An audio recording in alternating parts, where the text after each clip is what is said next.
So at this time, I'd like to introduce our first speaker, Dr. Brandon Dennis. Dr. Dennis is a clinical neuropsychologist focused on cognitive dysfunction in Alzheimer's, Parkinson's, and other neurological conditions that are impacting cognition and behavior. He's an assistant clinical professor in the Department of Neurosurgery at the University of Louisville School of Medicine. He also serves as the consulting neuropsychologist for Racing Louisville of the National Women's Soccer League. So welcome, Dr. Dennis. Good morning. Thank you. I'm going to pull up my slideshow here.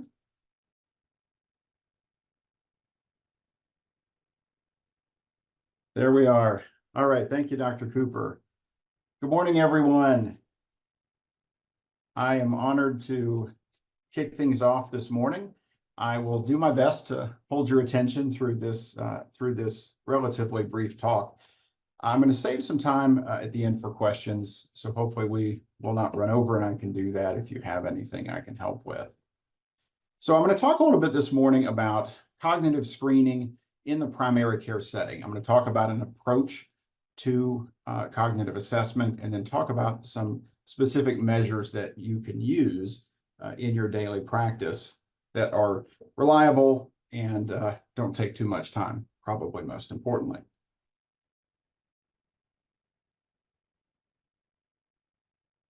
So I'm going to start off with a patient vignette. This is someone who I think is relatively exemplary for a standard clinical practice. This is Roger. Roger is 73. He's a retired teacher. He's followed with you in clinic for about 6 years. He's a relatively healthy man. He takes a statin. He's got arthritis, some headaches that are reasonably controlled. He has some urinary urgency. So looking at what we've got so far, we have age, we have his profession. This is a man with a master's degree education. You've known him for 6 years, so you have relatively good rapport with this patient. You see him maybe every 6 months. To round out the rest of the medical history, he's seen cardiology for some AFib. He's also got some mild hearing loss. He's had cataract, lens replacements. At the end of your visit, as you're wrapping up, ready to sign off, you've already sent the after-visit summary to the printer. He says, "Oh, I almost forgot. My wife said for me to tell you she's worried about my memory." So what do you do in that situation?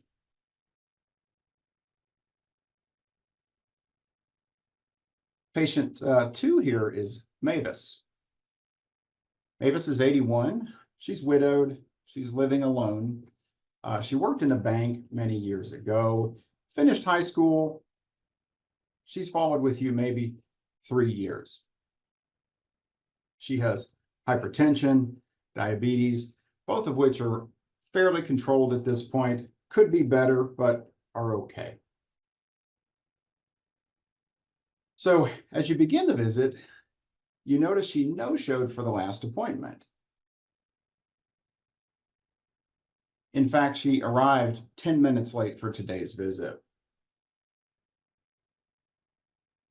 In fact, you look at metrics gathered right before you started, and you see she's lost some weight. And as you begin asking, how have things been since the last checkup? Any new concerns? You're not getting full information. You're not getting complete answers to your questions. So hopefully some bells are going off in your head already. You look back in the chart notes, and her son, who lives in Georgia, has called in twice to provide some extra information to try to sort of facilitate care for his mother from a distance. Nobody else lives around that can help. And he mentioned in one of his calls that his mother seems to repeat herself more when they speak on the telephone. So, when do you screen? An interesting tidbit, something that I guess was not surprising to me, but maybe surprising to you. Cognitive screening actually occurs less frequently than it does, or let me stop. screening for cognition occurs less frequently than it does for a lot of other medical concerns. Blood pressure, cholesterol, those kinds of things are being checked very frequently. We're checking for diabetes, even hearing and vision screens. People are going annually, they're going regularly for vision. Even in more at-risk populations, cancer screenings are happening. They're on routine schedules. We have colon cancer screenings, things like that as we get older, but we don't have any sort of schedule for routine cognitive screenings.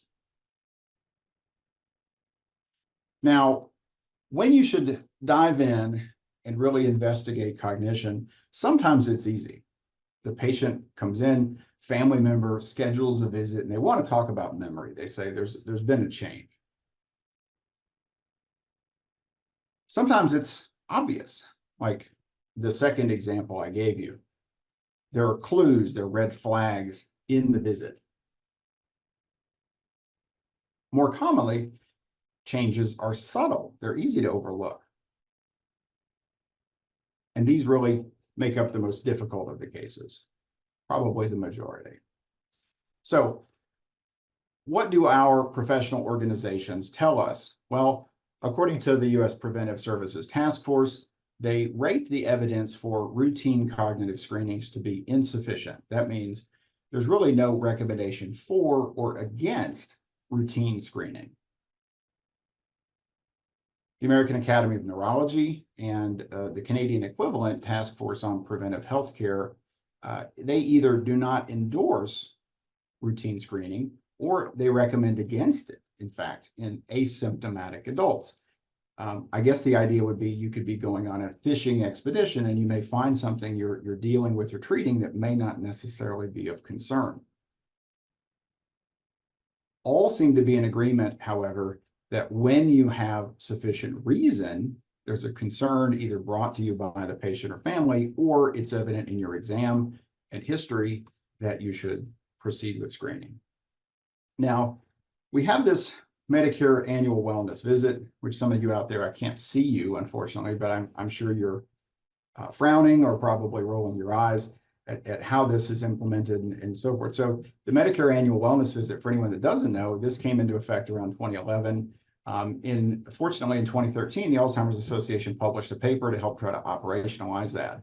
And in fact, of these measures in this sort of preventive health directed kind of visit, cognitive screening is a required component. It's included. So use of the annual wellness visit is increasing, but overall is still relatively low. Okay, so patient 1 or patient 2, you can make the decision there, but you're going to go ahead, you're going to assess cognition. Where do you start?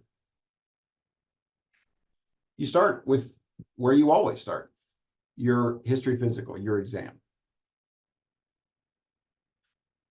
It pains me to say this, but you don't really need a formal test to examine cognition. You can ask questions, you make observations. This is the kind of thing you do all the time. You're trained at this and you do this regularly for other kinds of conditions. What are you noticing in the exam? What's showing up? What's there? You can ask pointed questions about concern with memory. You can ask about what the person had for breakfast, what they had for dinner last night. You can ask about recent events. And a lot of that, if done very skillfully, can be very conversational in nature. So you're looking for clues, red flags there. Things like repeated statements, repeating questions,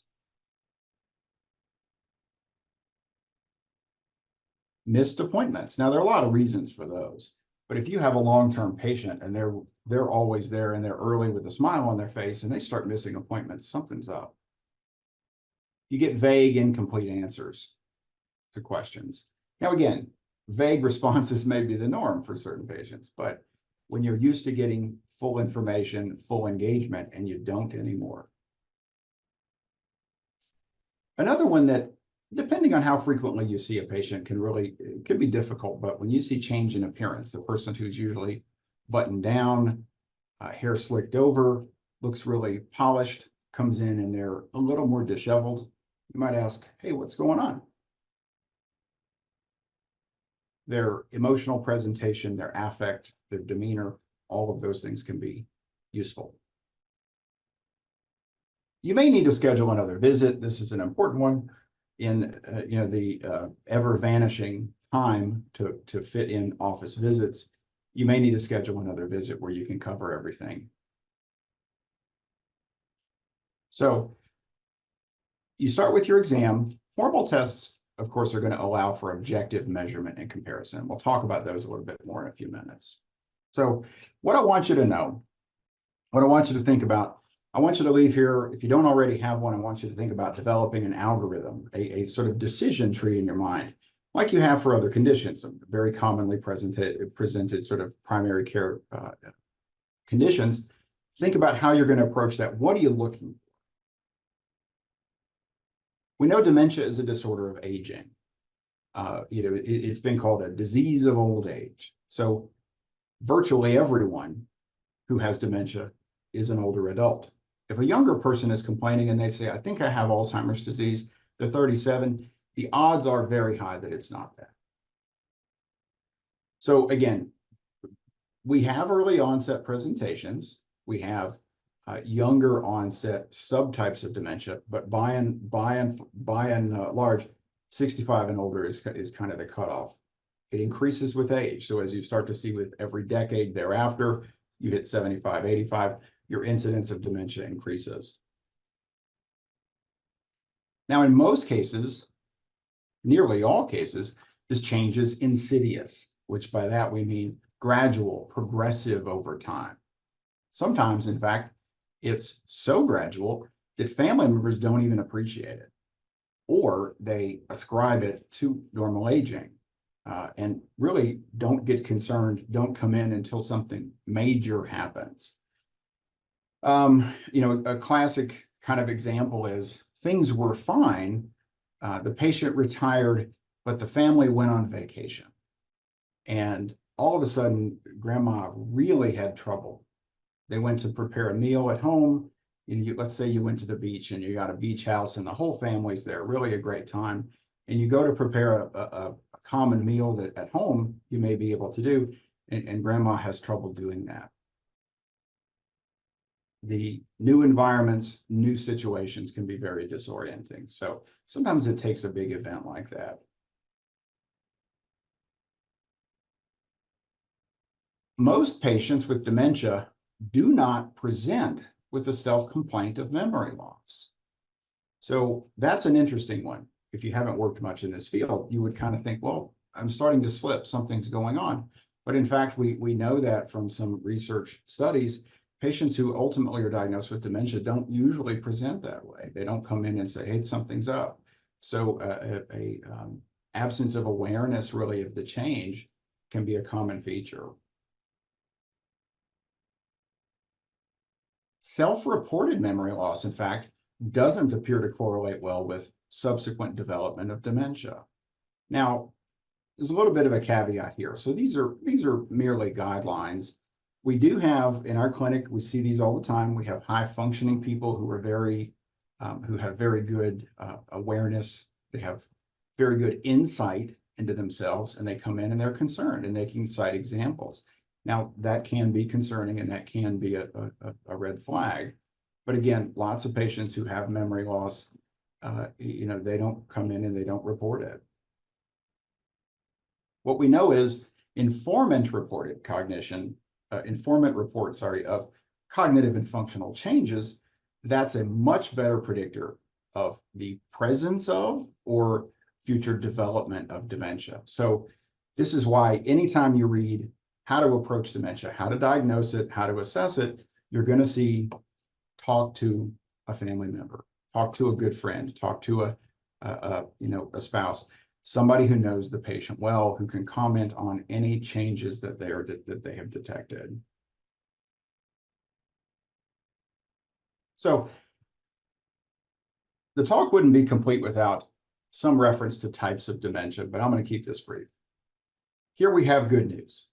Among all the things you're going to be responsible for keeping track of, knowing all the details, all the lab tests, all subtypes, all the treatments, all the adverse reactions, all of those kinds of things, the really millions of bits of data you're trying to keep track of, you don't need to feel pressure to know the type of dementia when you're going at this initially. You'll get questions about this. Sure, the patient will want to know, the family members definitely will want to know what's going on. Well, what kind of dementia is it? What stage are they in? They're going to ask questions like that. So I'm going to go ahead and relieve you of that pressure now. You don't need to know all of that information. You don't need to feel pressure. In fact, a lot of the data that's out there would suggest that upon initial assessment, we may be okay at identifying dementia, but we may not be very good at identifying the subtype. So don't worry about it. But what I do want you to know are the basic diagnostic features and really the probabilities. What are the likelihoods? The short version, what's dementia? Well, it's an umbrella term. It means there's a decline in cognition, that's thinking.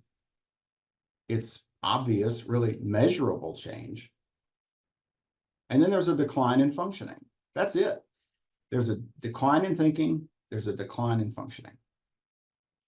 No longer a patient where they're no longer able to do tasks one could previously do. Now that's kind of the hallmark of that. That's what dementia is. Another piece, if you want to think about it, that these changes are not better explained by other factors. And so this is where things get a little bit more difficult.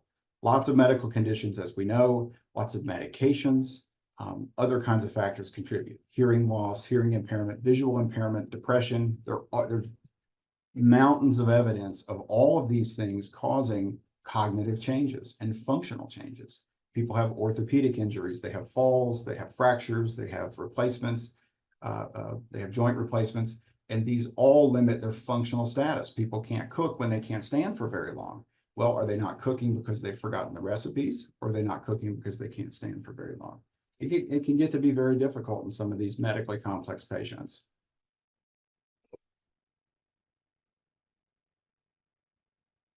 Most older patients with dementia are going to have Alzheimer's disease. That's 60 to 80%, really depending on studies that you look at. So again, if you're placing a bet, if you have an individual, they're over age 65 and you're convinced based on your exam that it's a dementia, odds are it's Alzheimer's disease, or Alzheimer's pathology is one of the contributing underlying neuropathologic elements. So dementia, and this is something we didn't know a long time ago, we know now. Dementia may have more than one cause, especially as it progresses and the patient gets older. Mixed types, in fact, are much more common than we ever realized. When you look at really tightly controlled clinical research data in patients who were tracked over a long time, and you have pathologic evidence, that means patients went to autopsy and you could examine the brain. About half of patients have more than one type of dementia cause in the brain. A lot of patients with Alzheimer's disease also have cerebrovascular disease. And this can be a contributor, and there are various theories out there being investigated now about how cerebrovascular risk and damage to cerebral blood flow and things like that all may contribute and all may play a role. The others, just to touch on, frontotemporal dementia, of course, dementia with Lewy bodies. These are less common. They can present younger in patients. They can present a bit atypically. But again, when you start to suspect these kinds of things, you can make a referral to a specialty clinic to hopefully deal with that if you have access. So let's talk about what we call normal aging a little bit. So again, I'm touching on some things as you go to examine. Again, you want to kind of incorporate these and think through these as you're talking. So think back to our patients, to Roger, to Mavis. What we're seeing, what we're talking about, is this normal aging? The first patient. Roger, your exam was normal. He was fine. He presented okay. His wife is noticing something. Okay, so you've got some things to work with there. Is what he has normal aging effects or age-related cognitive decline? So what we know is things like episodic working memory. Episodic memory is what we think about as memory. When you say, "Oh, my wife forgot what we did last summer," that's an event. That's an episode. That's a sort of narrative memory. That's often what we think about when we're thinking about memory. So these things decline anyway. Working memory, executive function, these are affected by normal aging. Processing speed decreases with age. Processing speed is relevant for all kinds of cognitive functions. You have to be able to process, track, and work quickly through lots of things if you're going to remember things, if you're going to process. Attention span decreases with age. That's especially true for complex or divided attention, but even simple span can decline.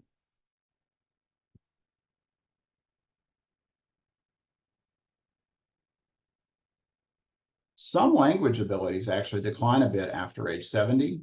Most of those, fortunately, you hang on to. There is a silver lining here, though. Things like memory, the types of memory that include procedural or semantic memory. So procedural memory is how to do something, steps involved in a process. Semantic memory is essentially object knowledge, what something is and what it's for.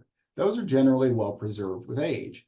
So again, if you're thinking through this, if that's normal as we age, if a patient comes in or a spouse comes in and says, hey, you know, they're forgetting recipes they've made for many years. They asked me what something was, and I couldn't believe it. I didn't know how to explain that. Those can be very big red flags. Ability to recognize familiar faces and objects also remains stable over the lifetime.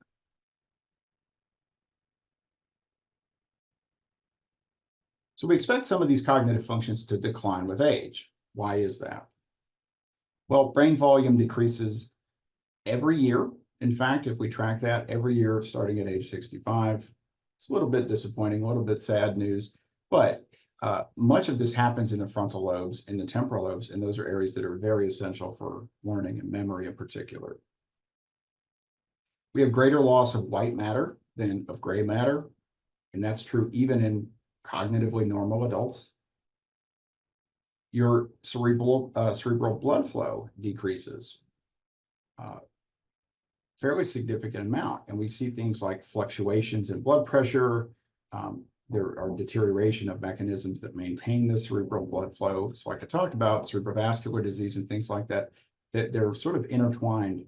Even the common dementia, most common type, Alzheimer's disease, is intertwined really forever with vascular function. So very briefly, just the cognitive continuum here. I really like this one. This sort of breaks it down here. You have normal aging over on your far left here. I don't know that my pointer is visible, but far left on the normal aging here, down the spectrum, you do expect a decline in cognition. So, you know, we expect to see that. That's why we have age-adjusted norms, and we can correct for those kinds of things. Once you have more significant decline in cognition, we have what we would call mild cognitive impairment. I didn't touch on that much today, and I won't, but that in most cases is considered to be a transitional phase toward dementia. As you start to develop a decline in functioning, you have then what we would know as a dementia syndrome. Okay. So let's talk about cognitive assessment, a brief cognitive assessment. Really, primary care is the ideal setting. I mean, it really is. And unfortunately for you all working in that setting, it's the ideal setting for all kinds of things, right? For preventing everything, for preventing cancer, for preventing heart disease, for preventing stroke, for preventing dementia, catching it early. So it's the ideal setting, and we're going to hopefully give you some tools to help with that. You have the longest relationship with the patient, which makes it easier to detect changes. So you already have a longitudinal relationship. In my clinic, we see patients often one time. We do a one-time snapshot of how the cognition is functioning. And sometimes we repeat it, and often repeat testing is the most valuable thing. So when you have this longitudinal relationship, you can pick up on that even quicker. We know patients are more likely to discuss sensitive issues with their primary care provider. There's a little bit dated survey here, but asking patients, and an overwhelming majority here think primary care really is the best place to start for dementia assessment. Now, what we know about continuity of care in the primary care setting, we have lower mortality overall, we have fewer hospitalizations and ED visits, and you have improved patient satisfaction. So here's our approach. So thinking back to our patients, you decide, okay, I'm going to go in, I'm going to investigate this because we need to be thorough. You want to establish rapport. Now, if you know the patient well, you probably have that rapport already. We know talking about mental decline, about cognitive decline, functioning, even talking about aging sometimes is a difficult, sensitive subject. You want to be careful how you approach it. But establishing rapport can help put the patient at ease. It lessens performance anxiety. You want to make sure you're measuring cognition and not how anxious they are. Rapport can increase engagement. You get more accurate results that way. Importantly, be sensitive. Keep in mind, a dementia diagnosis is a big deal. It's big for the patient. It's big for the family. So you want to think about how you approach that. You don't walk into the room with a piece of paper on a clipboard and say, okay, I'm going to ask you a few questions to see if you have dementia. Could you imagine if somebody did that in your office visit and they walked in and said, we're gonna do a little pinprick of your index finger here. We're going to see if you have cancer. It's like, hold on. I want to give me a few minutes to think about that. I want to be prepared if you're going to do that. So be sensitive, think through it, how you approach that. It's critical to include informant report, care partner, family member, spouse. You want to ask about daily activities.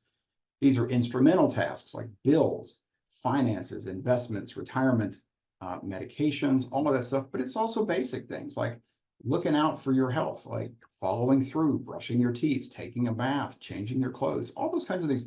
You can ask about some of those things. It's sensitive and you don't want to insult patients doing that, but there are things that need to be addressed. We need to investigate those to know if there's been a functional change or not.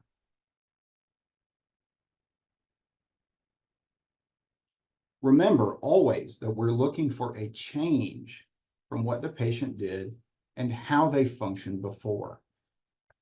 If a patient never had very good dental health, if a patient never showered every day, if they never managed the bills because they just never learned how, they didn't balance a checkbook, they never kept track of any of those things, it's not really a change.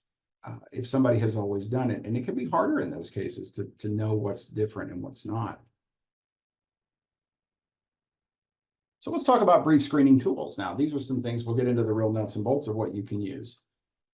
I referenced earlier the Alzheimer's Association published in 2013. It's freely available. This is included in the references that I shared with you via the CME website.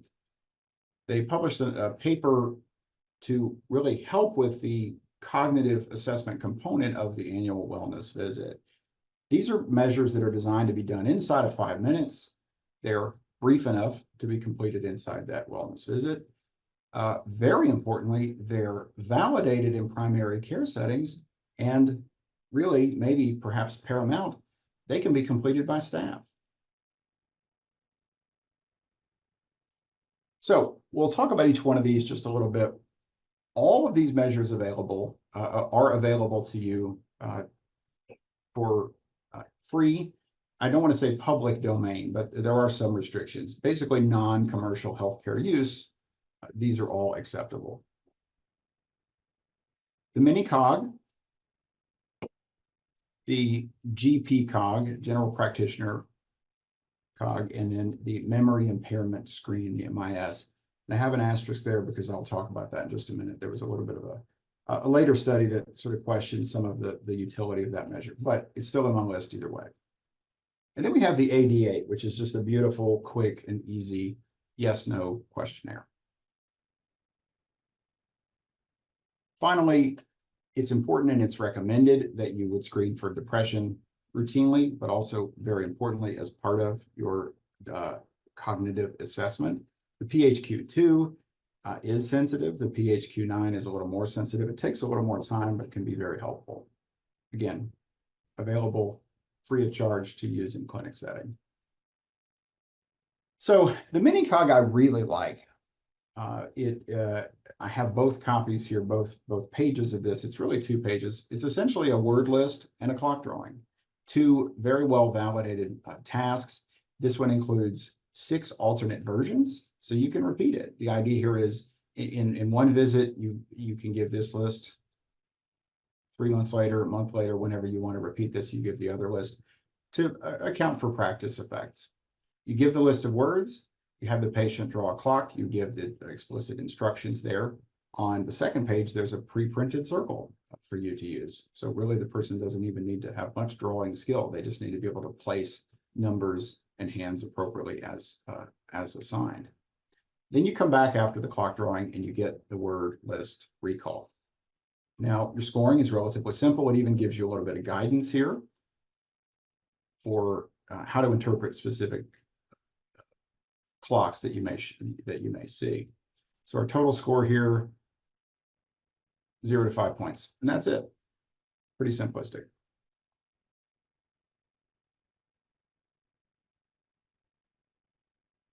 Here's the back side with the pre-printed circle. So I love the mini cog, and you can find that on their website. The GP cog is great. This was developed in University of New South Wales. Some of the terminology does feel a little sort of British, Australian, and New Zealandish British, but it is useful nonetheless, and is a pretty quick test. You have a name and address, which is a sort of narrative information. You have some orientation questions. Again, you have clock drawing. Clock drawing has been around. It's been used. It's a very good bedside test. You can use it without scoring criteria. You can just pick out a piece of paper and have a patient draw a clock and give them a time to set and see how well they do. You're measuring lots of things. You're measuring memory for what they were told to do. You're measuring their memory for the time that you gave them.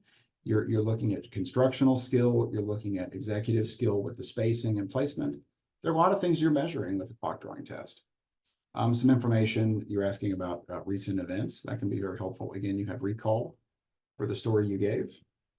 And the GP cog actually has an informant interview too, which is very quick, yes, no kinds of questions. So the idea here is very rapidly gather some information and see if there are any real red flags in there. Is a person struggling with things they really should not be struggling with? The MIS, the memory impairment screen, is a word list. You have a piece of paper with words printed. There are alternate versions of this too. You're going to show the list. They're going to learn it. They're going to read them off and learn them. You're going to distract for some time and come back and get a delay recall. And you have a free recall score. There was a later systematic review that sort of questioned the sensitivity of this measure. So it's kind of fallen to the bottom of the list. It's still available. It's still available. I think the Alzheimer's Association, you can link to that through their website. But it's fallen a bit to the bottom of the list because of that.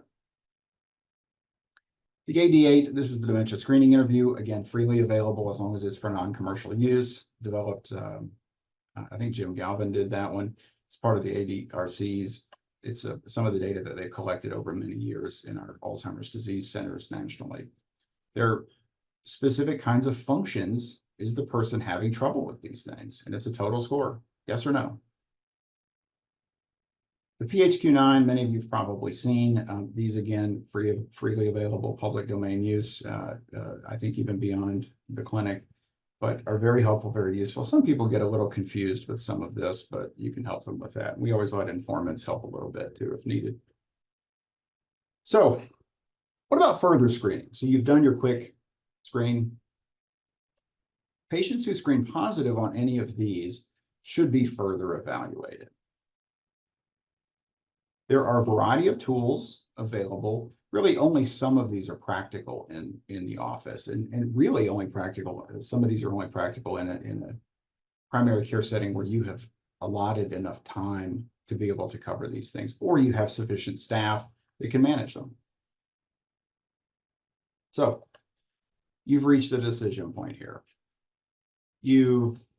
Well, think back to our original patients, to Roger, to Mavis. Maybe you saw them in the same day.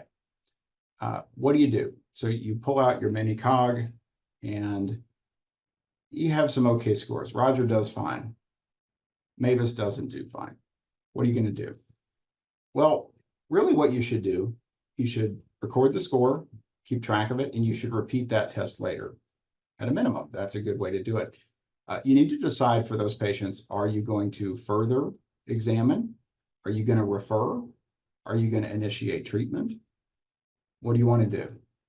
Now, it's hard to argue that there's really a right answer in there, depending on your familiarity. I know some of you out there have almost exclusively older adults as your patient population, and you may be very comfortable with managing dementia, and that's okay. You may start treatment immediately if you've ruled out other potential causes. Now, if you're going to go forward and you say, okay, Roger did okay, but I don't know, there's still something there. Still worried about that.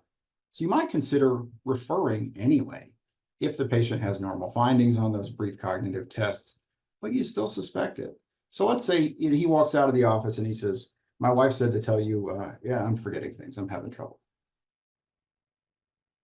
He does fine on his mini cog, but you talk to his wife and she says, yeah, he didn't probably tell you, but he's gotten lost driving. He's always a good driver. He's lived here for 30 years. He knows how to. So things like that can be a cue. You say, okay, I'm going to refer you for more because I'm concerned. Further screening, I'm just going to touch on these very briefly. The MMSE, I think probably everyone has heard of this by now. It's very commonly used. It's one of the, if not the most commonly used cognitive screening instrument in the world. It's been translated into virtually every language. So what happened was this was in the public domain after publication for many years. It was taken back under copyright several years back. They edited it, they standardized it a little bit, they created a second version. So essentially now, if you want to use the MMSE, you are technically supposed to purchase the measure and use it, buy it from the publisher, which is PAR Incorporated.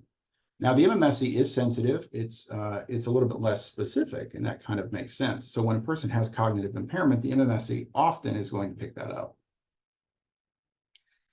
The MoCA really came into favor. It's been around for almost 20 years now. I like it quite a bit. It takes a little bit more time to administer than an MMSE. Now, MoCA went the same way as the MMSE, where they were charging a licensing fee where you had to pay for a training certification to use the measure. They've actually done away with that. And so essentially, as long as it's being used for non-commercial purposes in a sort of public nonprofit kind of hospital setting for academic research and so forth, it's freely available. So you can do that. They have a free training and certification process if you want to do that.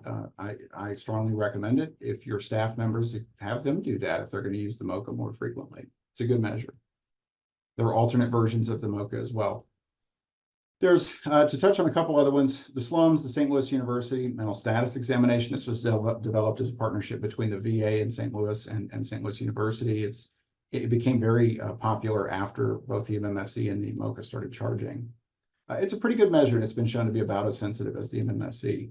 It's still freely available.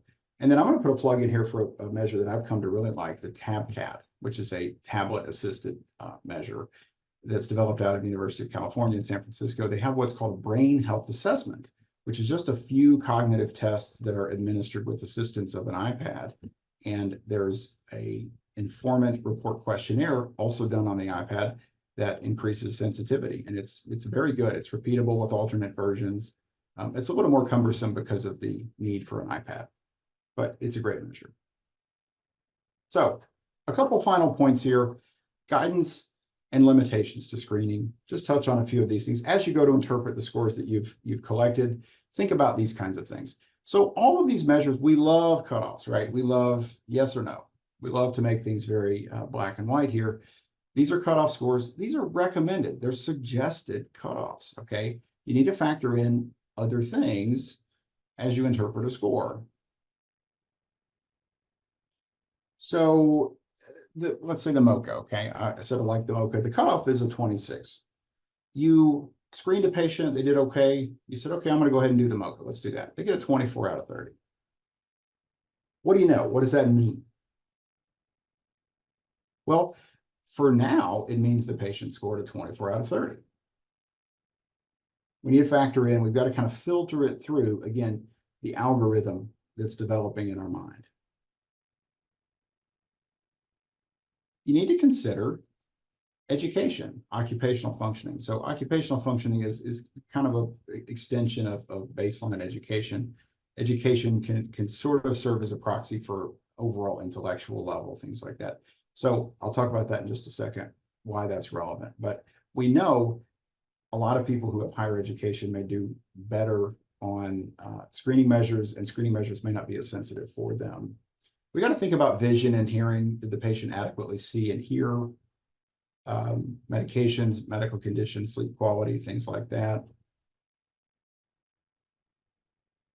Final points, screening tests have limited sensitivity and specificity, particularly with patients with higher intelligence, higher education, people who have atypical language or educational development. If there's a history of learning disability in our individuals that have English as a second language, for example, think about that, because these are tests that were in the most, for the most part, the English versions were standardized on people who speak English as a first language. For some of these patients, these tests are overly sensitive, but they're not specific. They may detect a low score, but it may not tell you what that low score means. You may have detected English as a second language, for example, instead of detecting dementia. Often, I say sometimes here, but really often tracking, repeating screens is the most useful approach. And I'll finish up here just sharing a sort of busy slide, but this I think is a nice visual of where you would go next. Top left, you have your patient suspected or they're really at risk. You get information from caregivers, rapid screening, and then you can proceed from there. And so hopefully the rest of today will fill in the gaps in the rest of these boxes here. And then that's all I have. I see Dr. Cooper on. I think I'm close. If there's time for questions, or if we're saving those for later, I don't remember. We've got a couple, and I might combine this into one and see what you say. So you mentioned a couple things, that there's a loss of white matter versus gray matter that's normal in aging, and also that cerebral blood flow decreases with age. And so the questions are, would exercise perhaps help with blood flow, or are there other recommendations that you might be able to make to mitigate against some of that age-related decline? Now, that's combining two questions that are pretty broad, but Sure. That's a great question. So we've talked about wellness, and we've talked about prevention, and so that's really a hot area across the globe. People now are working on what we've learned, that trying to stop dementia once it has started is very difficult.